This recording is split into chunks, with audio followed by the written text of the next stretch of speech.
നിന്റെ ആരോഗ്യത്തെക്കുറിച്ചാണോ നീ അസ്വസ്ഥപ്പെടുന്നത്?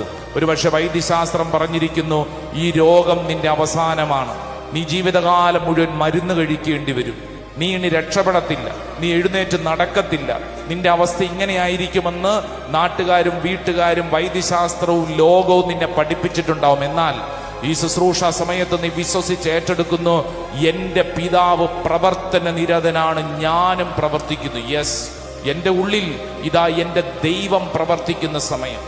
എല്ലാം അവസാനിച്ചുവെന്ന് കരുതുന്നിടത്ത് ദൈവം ആരംഭിക്കും.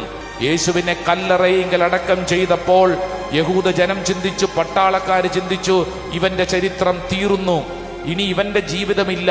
എന്നാൽ മനുഷ്യന്റെ ബുദ്ധി അവസാനിച്ചിടത്ത് ദൈവത്തിന്റെ പ്രവർത്തികൾ ആരംഭിച്ചു. എന്റെ സഹോദര സഹോദരി, നീ വിശ്വസിക്കൂ, നിന്റെ ജീവിതത്തിലേക്ക് ഇതാ ദൈവം പ്രവർത്തിക്കുന്ന സമയമാണ്. ദൈവം പ്രവർത്തിക്കുന്ന സമയം.